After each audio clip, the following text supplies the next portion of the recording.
All right. Well, we are going to shift gears a little bit tonight. We're actually going to be a couple places. I'm going to start in the book of Psalms. I'm going to read the chapter that got me thinking about this. So I'm going to read a chapter in Psalms 147, and then we'll actually talk about what's really on my mind. And that is going to be a whole lot of reading and a whole lot of summary in the book of Job. Okay, so a couple different places here. If you would, turn to Psalms 147. Psalms 147. We'll just read this chapter together.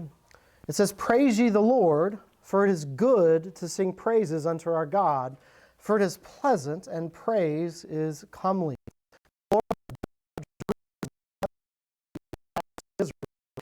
He healeth the broken in heart, and bindeth up their wounds. He telleth the number of the stars, he calleth them all by their names. Great is our Lord, and of great power. His understanding is infinite. The Lord lifteth up the meek, he casteth the wicked down to the ground.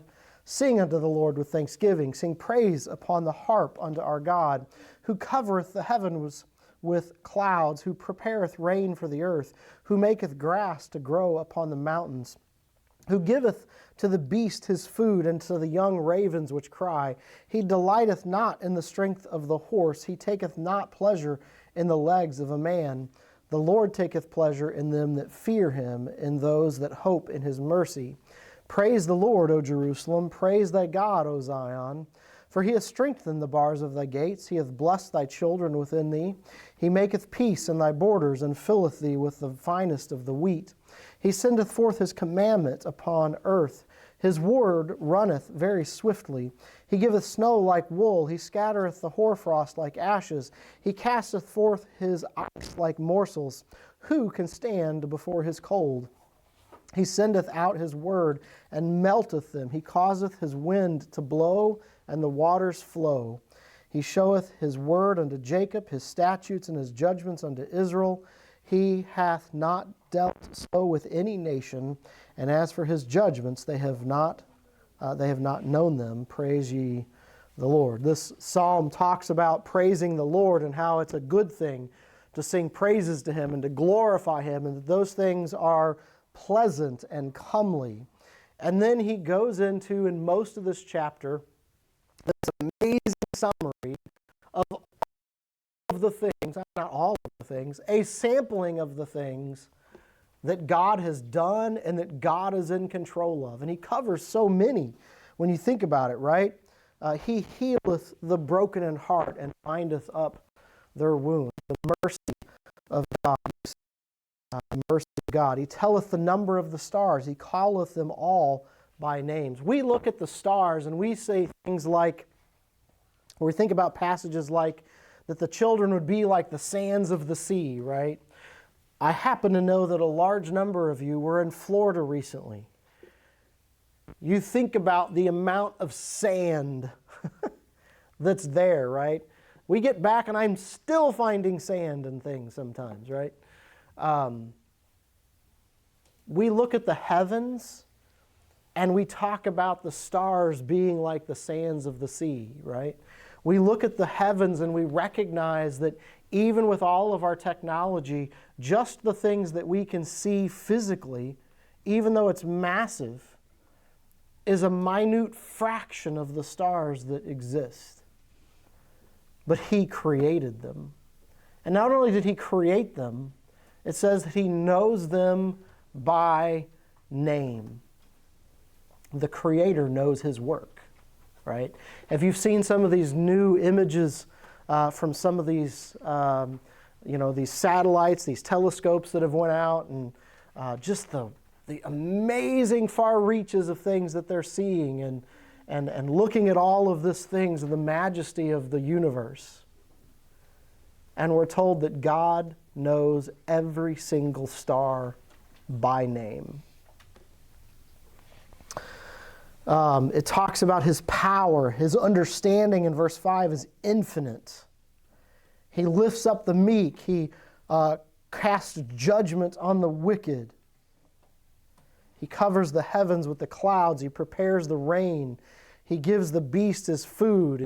He gives things for the birds. He, even though, like, we think about the horse being strong, like, what the Lord wants is for people to hold him in reverence, right? And yes, he created the horse. And sometimes I think people in this world looked at that horse back in that day as a symbol of strength of the nation. But where was the real strength of the nation? The real strength was in the Lord God that they served, right? It talks about he strengthened the bars of the gates. He strengthened Jerusalem. He strengthened the people. He can bring peace in the borders. He can bring harvest of great plenty. And his commandment goes out and the earth responds, right? He sends the snow. He sends the frost. He sends the ice. At his very word, the wind can blow and the waters can flow. Everything from the grass that you see to the dirt and the stars and the animals and the very way that this world functions, the seasons, the growth of a plant. God created that. God created that thing and He created that process. He is literally the creator of this world, and those things are in His control. Man tries to harness so many of those things and can only harness it. Literally, they obey His voice. You go back and look at the Old Testament over and over again, how many times did He withhold the rain? That was no coincidence that the famine came when Joseph was in Egypt in a position of power and authority to do something about it, right? God sent that famine. And when it was time to rain, God sent the rain. You look at these things, right? And this chapter does such an amazing job of just giving us this quick snapshot of just how powerful God is and just how much He deserves to be praised and glorified, right? And as it talked about these things about the snow and the ice and those things, it reminded me so much of the book of Job. And so I've been thinking so much and reading over and over again here the book of Job lately in these passages. And there's so many that I'm not sure that we're going to be able to do all this. So what I'm going to try to do is give you a quick summary. We'll read at least one, if not two, full chapters. And so a lot of reading tonight. Probably not as many points as I would normally have, but there are a few points to think about. I want to call out the majesty of God, right? As you read these verses, just like we read in Psalms, as I go through some of this, I want you to think about who God is and His majesty. I want you to think about the idea that God knows what He's doing. And it's important when we say that in the context of this story, because although Job was a righteous man, and although God had blessed him, and when Satan came and said, "He'll curse you," or "He only serves you because of all you've given him," and the Lord basically removed His restraining hand and allowed some things to happen to Job. I think Job for the most part maintained his righteousness for the most part. But there are some places where he did start to call into question God's judgment. And the Lord rebukes him for it. Now, He doesn't rebuke Job near like He rebukes Job's friends. But He does rebuke Job. And so, as we think about God's majesty and who God is, I think we need to make sure that we can always remember that no matter what we go through, God is in control. And God knows what He's doing. Now, sometimes what we go through is because of chastisement, and there is an element of that in the Scripture. You do see chastisement sometimes. But sometimes that's not it at all. Sometimes it's not chastisement. That's part of what Job's friends missed, is they were convinced that Job had to have had some great sin in his life, and that's why this was happening, and they just wouldn't let it go.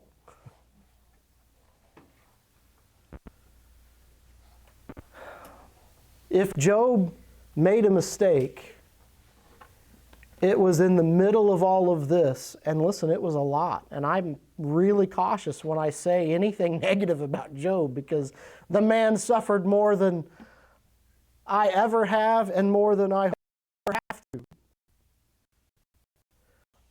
But when we look at what God said to him, it does seem that in the middle of this, Job did begin to call into question God's reasoning, God's justice, God's judgment. And he does get rebuked for it. So one thing I take away from the story of Job is this reminder that God knows what He's doing. And so I've said that a few times. You'll probably hear it a few more times. God knows what He's doing, even when we don't. Even when we don't understand it. I would go so far as to say, even when we think it doesn't make any sense, God still knows what He's doing. That is really hard. Right? It's great when we kind of see what's happening. It's great when all these things are blessings. And I don't know why God's doing this, but it's great. Keep it coming.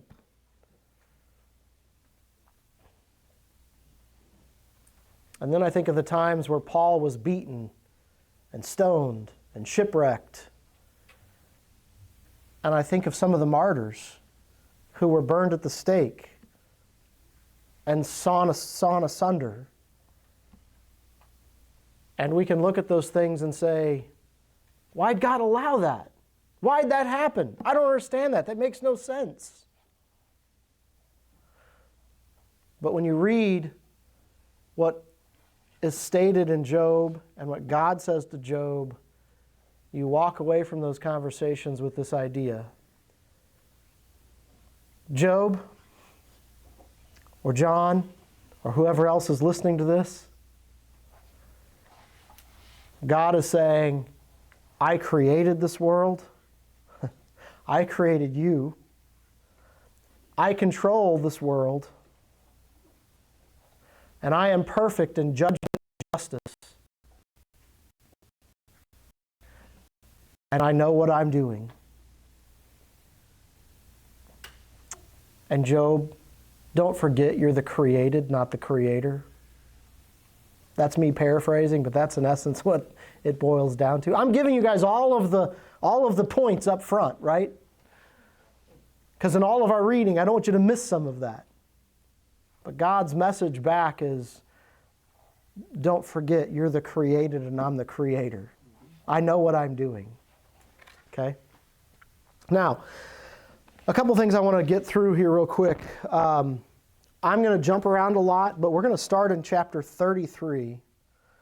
Well, let's go back to chapter 32, actually.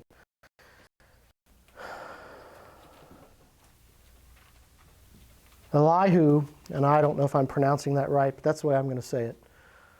Elihu here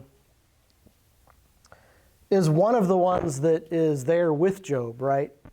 Now, he's not one of the three friends. So there's really, when you think about Job, we think about Job and Job's three friends. Well, there's actually Job and the three friends and Elihu, right? Now, Now, the three friends, when you read Job, be really careful because some of it is from the three friends. And not everything they say is incorrect, but a whole lot of what they say is either flat out wrong, an assumption that they shouldn't be making. You just have to be careful who's speaking when you read the book of Job. Now, some people actually don't like what Eliyahu says here, but I actually think that he is right in most of what he says.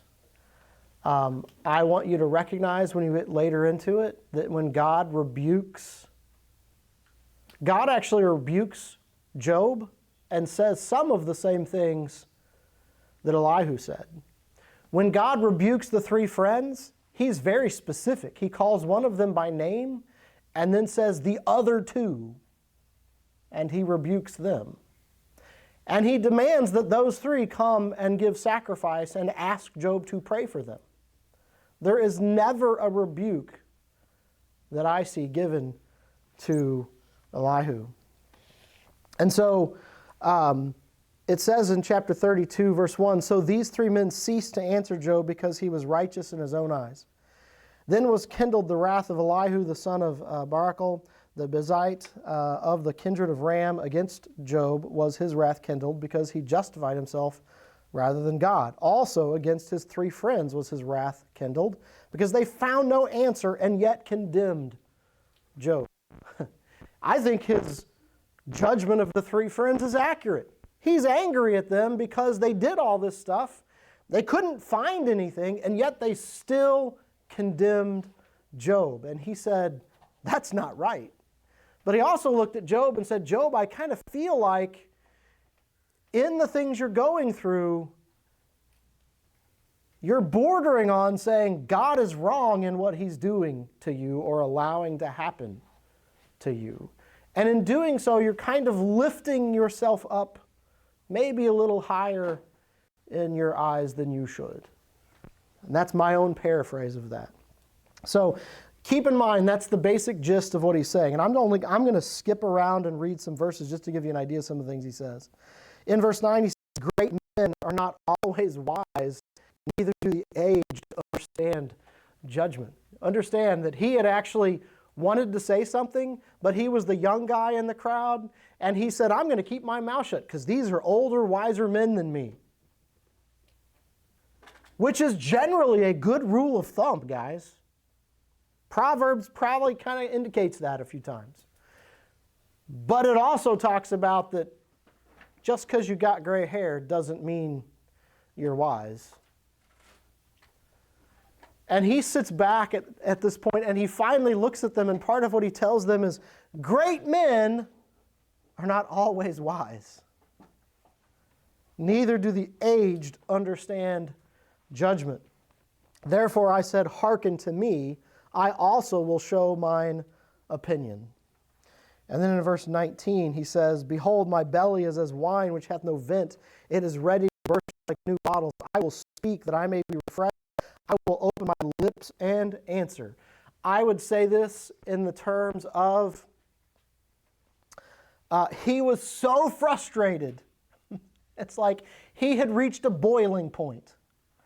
I tried to keep my mouth shut, and the longer I listened to you guys talk, you three friends who were condemning him without cause, and Job, as you just started to complain about God and his justice and his judgment, I just couldn't take it anymore, and it's gonna boil over.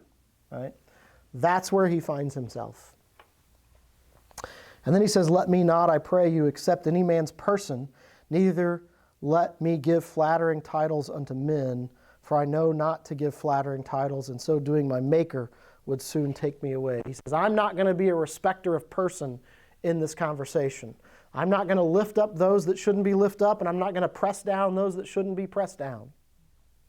I'm going to not be a respecter of person. I'm going to call it the way it is, regardless of who I'm talking to. And if I did anything else, my Maker would judge me.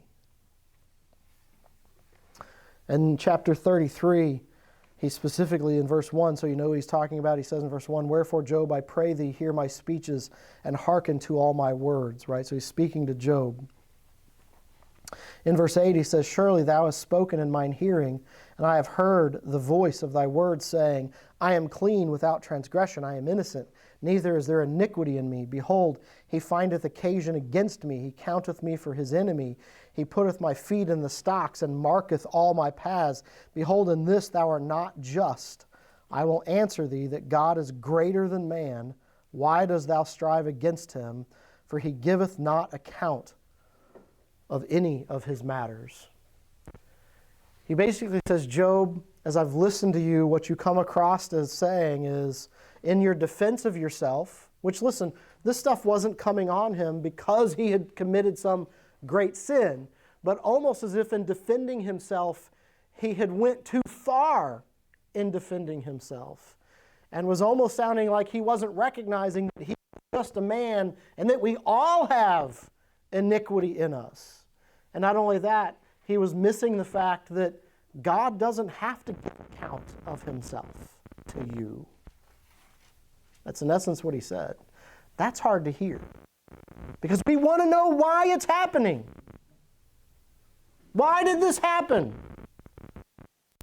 But he reminds him that God doesn't have to give account of it. And so be careful, Job, in the way that you are framing God in this conversation. And then as you go over to chapter 34, it says in verse 5, For Job has said, I am righteous, and God hath taken away my judgments. And again, in a strict sense, Job was not guilty of what they were claiming. But in his defense, he was starting to say some things, and I should have went back and read those. He started to say some things that make it sound like this isn't fair. God is not judging me righteously. It says in verse 10, Therefore hearken unto me, ye men of understanding. Far be it from God that he should do wickedness, and from the Almighty that he should commit iniquity. I don't know that Job specifically said that God was sinning, right? And I think knowing enough about Job, we know enough about Job that he didn't really think that. But I think he's being reminded here that if you take what you're saying to its full course, you're basically saying God is unjust in what he's doing. And Job, you need to remember that the Almighty is always just, that he is always pure from wickedness and from iniquity. In verse 12 he says, Yea, surely God will not do wickedly, neither will the Almighty pervert judgment. Now listen, it's easy for us to sit here and say, yeah, but God removed his protecting hand. That's unfair. God doesn't have to give an account to us. And if we're honest, we deserve so much less than we get. And God has been gracious and merciful. And the good things we have and the safety we have is often because God is being gracious to us and merciful to us. And if in order to show others, and maybe for Job to learn some lessons he hadn't learned yet, God stepped back and said, I'm going to remove my restraining hand. Job is still my child, and Job will always be my child. And Job will be faithful to me. And Job was. Job didn't do what Satan said he would do.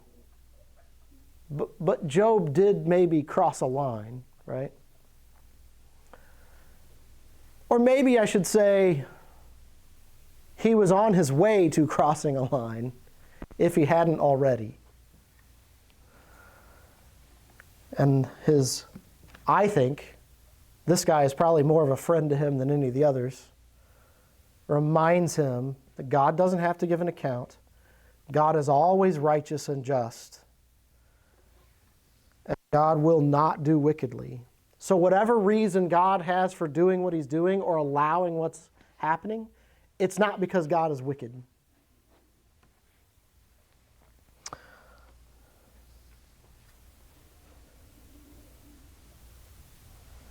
I'm just trying to piece through how many of these to skip, right?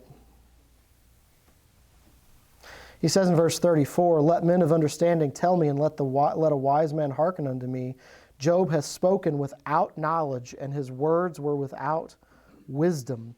My desire is that Job may be tried unto the end because of his answers for men. He hath rebellion unto his sin, he clappeth his hands among us, and multiplieth his words against God." There are some that think he's referring back to some statements that Job had made earlier about God's taking away his judgment.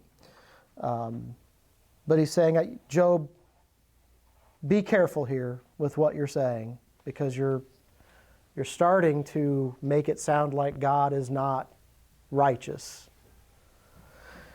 In chapter 35, the same guy says in verse 2, "Thinkest thou this to be right? Thou saidst, my righteousness is more than God's."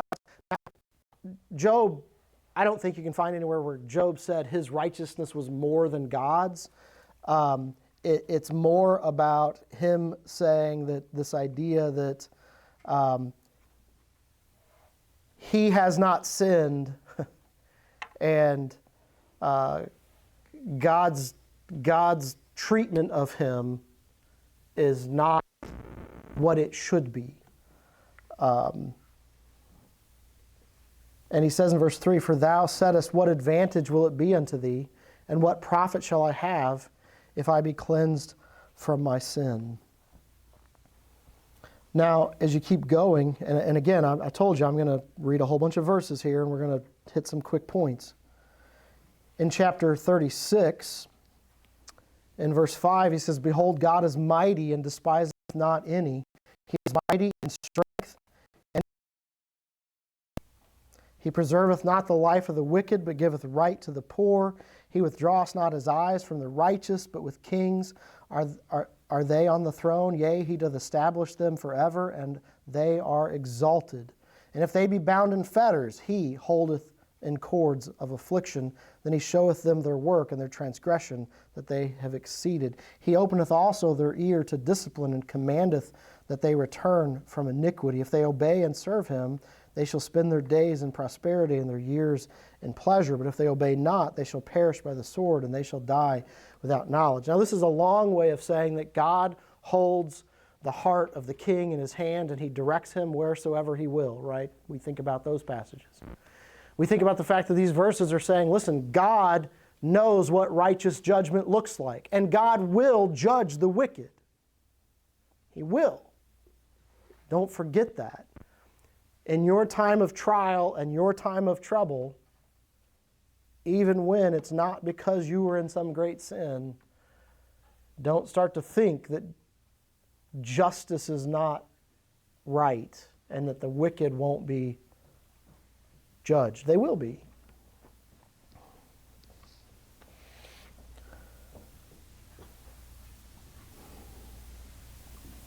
Think about this. He says in verse 26, "Behold, God is great, and we know him not, neither can the number of his years be searched out. For he maketh small the drops of water, they pour down rain according to the vapor thereof, which the clouds do drop and distill upon man abundantly. Also can any understand the spreadings of the cloud, or the noise of his tabernacle? Behold, he spreadeth his light upon it, and covereth the bottom of the sea. For by them judges he the people. He giveth meat in abundance. With clouds he covereth the light, and commanded it not to shine by the cloud that cometh betwixt. The noise thereof showeth concerning it, the cattle also concerning the vapor." He says, listen, the rain, the clouds, the sky, all of this is of God. All of this is under his control. He covers the sun with the clouds when he wants to. He uncovers the sun by making the clouds go away when he wants to. He sends the rain when he wants to. In verse 30, in chapter 37,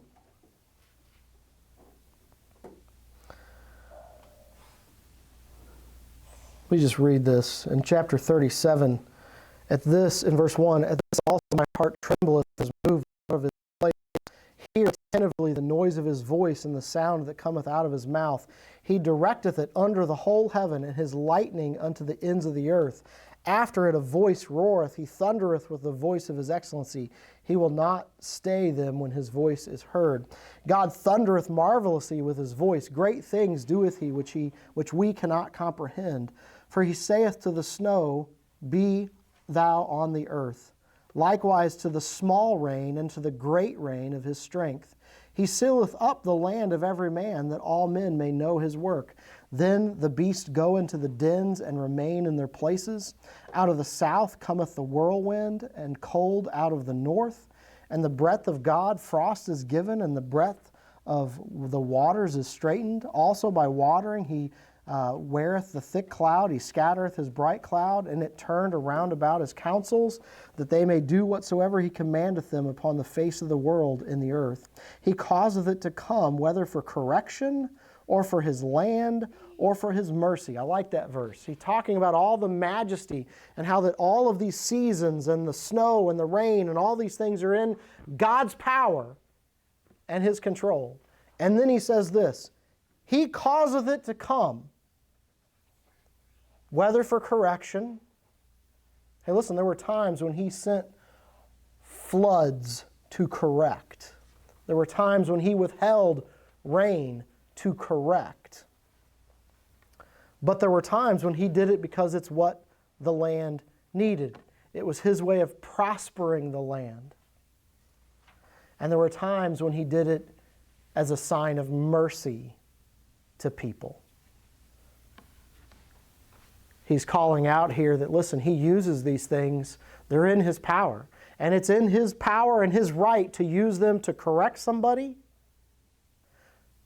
to prosper somebody, or to just show mercy on somebody.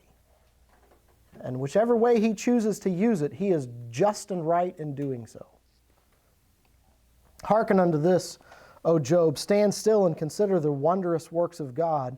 Dost thou know when God disposed them and caused the light of his cloud to shine? Dost thou know the balancing of the clouds, the wondrous works of him which is perfect in knowledge? How the garments are warm when he quieteth the earth by the south wind? Hast thou with him spread out the sky which is strong and as molten looking grass? Teach us what we shall say unto him, for we cannot order our speech by reason of darkness. Shall be told him that I speak? If a man speak, surely he shall be swallowed up. For now men see not the bright light which is in the clouds, but the wind passeth and cleanseth them. Fair weather cometh out of the north. With God is terrible majesty. Touching the Almighty, we cannot find him out. He is excellent in power and in judgment and in plenty of justice. He will not afflict. Men do therefore fear him. He respecteth not any that are wise of heart.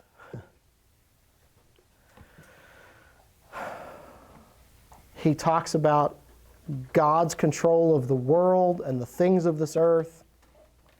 And he talks about who are we to try to speak up and correct him? Who are we to say these things? Job, were you or I there when he rolled out the heavens? Were you or I there when he decided how he was going to use the wind and the rain?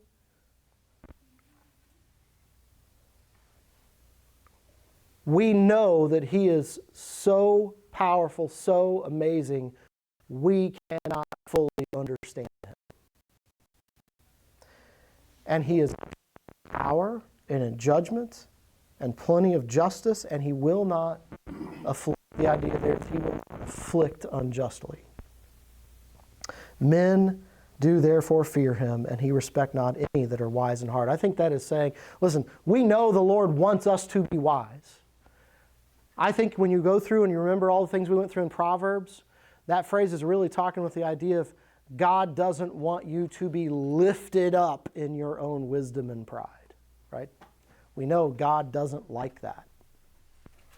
Now, at the end of this saying, in chapter 38, verse 1, something happens here. It says in verse 1, "Then the Lord answered Job out of the whirlwind and said, Who is this that darkeneth counsel by words without knowledge?" Now, some people say that God is talking about Elihu when he says that. I don't believe that. One, God never actually has him come and ask Job to pray for him. He never asks him to make a sacrifice. In his condemnation of the three friends, he never mentions Elihu. And these same words that he uses when he's talking to Job, Job says about himself later. He basically says of himself, "Who is this that darkeneth counsel without words of knowledge?" God is saying, listen to verse 4, "Where wast thou when I laid the foundations of the earth? Declare if thou hast understanding." Job, you may be righteous. Job, you may not have sinned. But Job, be careful calling into question the things that I do. Were you there when I created all these things? Were you there when I made the earth? Were you there when I did these things? Yeah, I didn't think so, right? Like, that's a rhetorical question. He says in verse 5, "Who hath laid the measure thereof, if thou knowest? Or who hath stretched the line upon it? Whereupon are the foundations thereof fastened? Or who laid the cornerstone thereof? When the morning stars sang together and all the sons of God shouted for joy? Or who shut up the sea with doors when it brake forth, as if it had issued out of the womb? When I made the cloud the garment thereof, and thick darkness a swaddling band for it, and brake up for it my decreed place, and set bars and doors, and said, Hitherto shalt thou come, but no further, and here shall thy proud waves be stayed. Hast thou commanded the morning since thy days, and caused the dayspring to know his place?" Job, did you set the bounds of the sea? Did you lay the foundations of the earth? Job, can you even explain how the earth hangs in its place? Oh, and by the way, were you there when I created the morning and the night?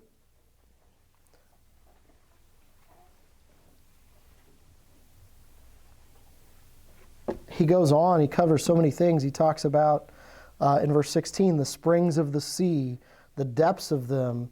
Verse 17 talks about the gates of death. Job, do you have power over death? God does, by the way, right?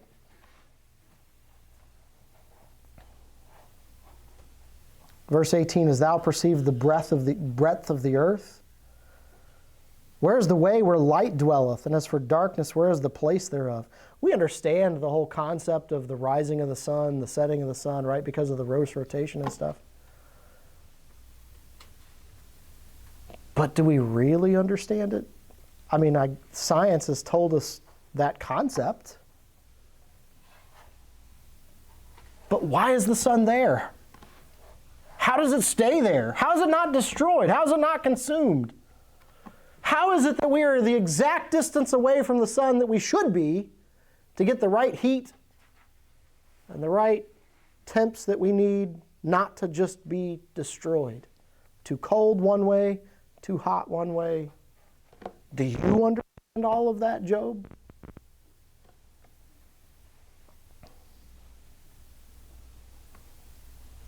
In verse 25, and I know I'm skipping here, but verse 25, "Who divided the water courses for the overflowing of water, the way of lightning and thunder, to cause it to rain on the earth where no man is?"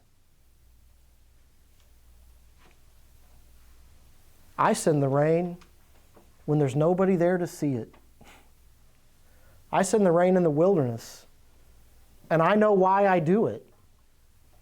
You might say, well, no man was there to benefit from it. No, but the Lord knew why he did it.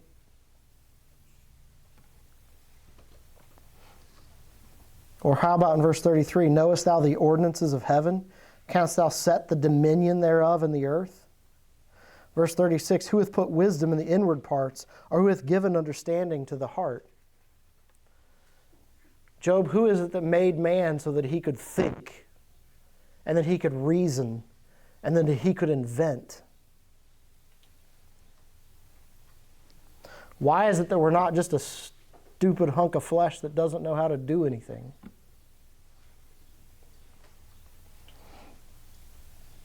Chapter 39, knowest thou the time when the wild goats of the rock bring forth? Canst thou mark when the hinds do calve? And he talks about the mountains and the pastures. He talks about the unicorn. I'm not going to get into the debate of what is the unicorn, whether it's a rhinoceros or some animal we don't have anymore. All I know is that it said, do you know about those things, Job? Do you know how to tame those things? It says in verse 13, gavest thou the goodly wings unto the peacock, or wings and feathers unto the ostrich? This is an interesting passage that we're about to get into, okay? So pay close attention here. He talks about the peacock and the beauty of its wings. Did you do that, Job? Did you design that? But then he also talks about the ostrich. And he says in verse 14, which leaveth her eggs in the earth, and warmeth them in the dust, and forgetteth that the foot may crush them, or that the wild beast may break them. She is hardened against her young ones as though they were not hers. Her labor is in vain without fear, because God hath deprived her of wisdom, neither has he imparted to her understanding. They talk about peacocks, about ostriches, and this idea that, hey, listen, they're not completely dumb animals, but they do some stuff that's kind of odd, right? And maybe they place their eggs in a place and they wander off. They've said that they're good moms once they have the young, but kind of leading up to that point, not always so much. They put them in an inopportune place where they could be in danger. They forget where they put them. You've heard about, and I realize that maybe to some degree we go too far with this, but we think about the ostrich that sticks its head in the sand, and it's almost like because its head in the sand and it can't see the danger's not there. They do actually say that, like, sometimes they do. They kind of hide their face, and like it's not that hard to trap them sometimes. This is an interesting passage to me because God literally calls out the idea that, listen, I created the ostrich that way. I know why I did it. The ostrich is that way because I chose to not give it the wisdom that I may have given some other animal. That's an interesting thought. So we can stand here and say, listen, God knows what he's doing, and we need to be okay with that. And God is saying, listen, you might look at some animal and go, well, why does that animal do that? And God says, because I created it that way, and I know why I did it. I chose to withhold that wisdom from that bird. Was that your decision to make, Job? No. But I made that decision. He talks about the horse in verse 19. Hast thou given the horse strength? Hast thou closed his neck with thunder? Canst thou make him afraid as a grasshopper? He talks about the strength of the horse and the way it's been made, and horses were often used in battle because they were mighty warriors in battle. God made them that way. But God could also make that mighty, beautiful beast have been afraid of a grasshopper if he wanted to.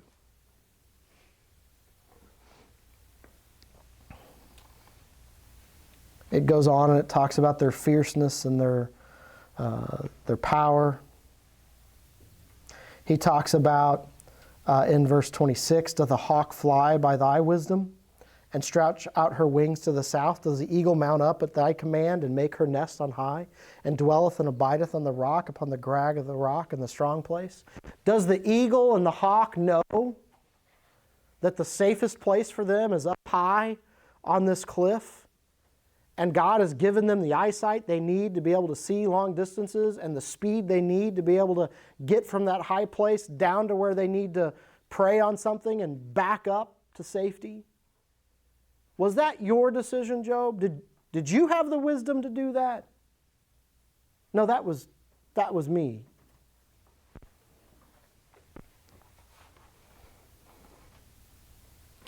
In chapter 40, moreover the Lord answered Job and said, shall he that contendeth with the Almighty instruct him? He that reproveth God, let him answer it. He said all those things, and then he said to Job, listen, does the one contending with the Almighty choose to try to instruct the Almighty? I think we know the answer to that, don't we? We have no ability to instruct God.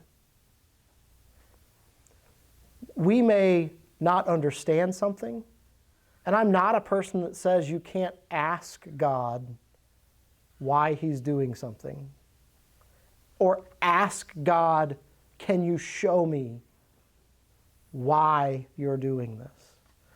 But don't ever suppose and impose upon yourself the right to try to instruct Him in something.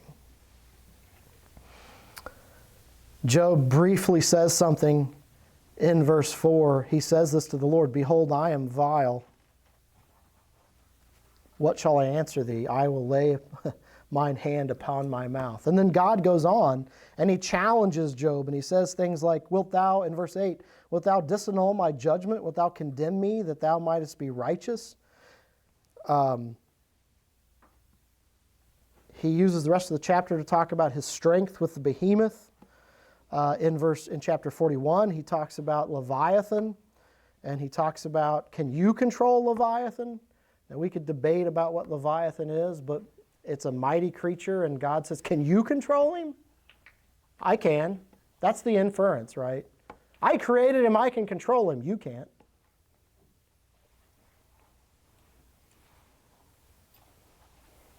In chapter 42, Job says this, Then Job answered the Lord and said, I know that thou canst do everything, and no thought can be withholden from thee.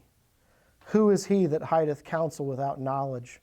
Therefore have I uttered that I understood not, things too wonderful for me which I knew not.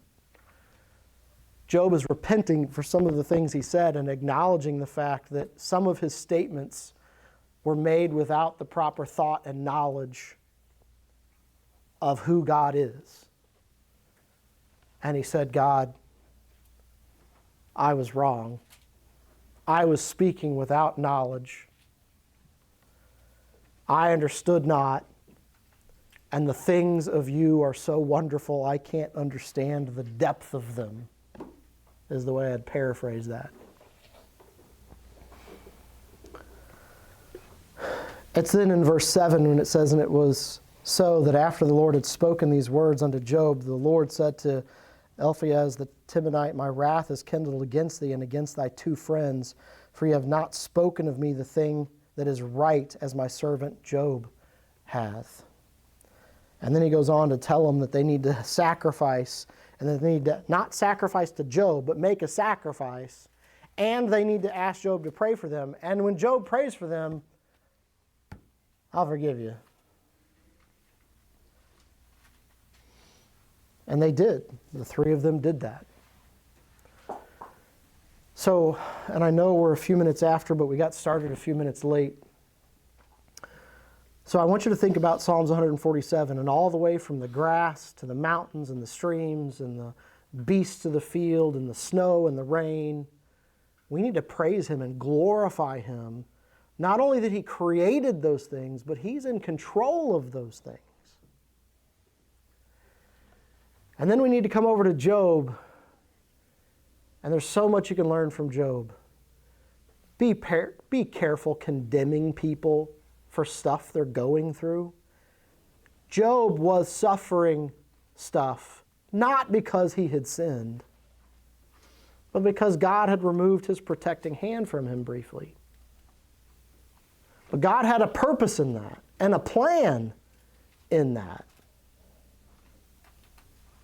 And Job did pretty good up until the point he started to question.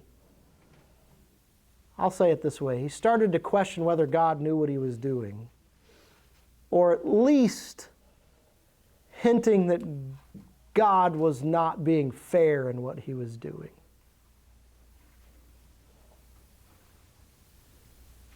And so I think from that we can learn trusting God is not always easy when we don't know what's going on. But that's all part of trust. It's all part of faith. Can we recognize who God is, what God has done, and recognize that even if we don't understand it, God is in control. And God knows what's best. And God knows what needs to be done.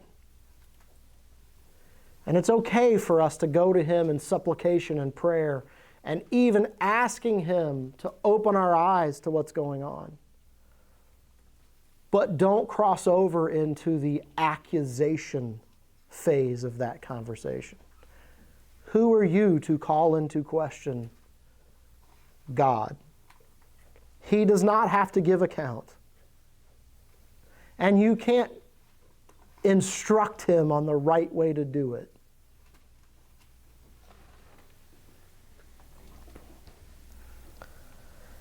And if you recognize that you've done that, I think you see that Job quickly repented of that, recognized himself and who he was before God. And you know what God did? God accepted it quickly. And I think you also see from the things that he told Job's friends, he may have rebuked Job, but he also acknowledged and made sure they understood, my servant Job was actually right in a lot of what he said. And his attitude toward me in the end was right, and yours was wrong. So be careful how you judge others. Be careful that you're not accusing or trying to instruct God in what should be done. Always recognize who God is and His majesty and know that He's in control. All right? And with that, we're going to go ahead and be dismissed.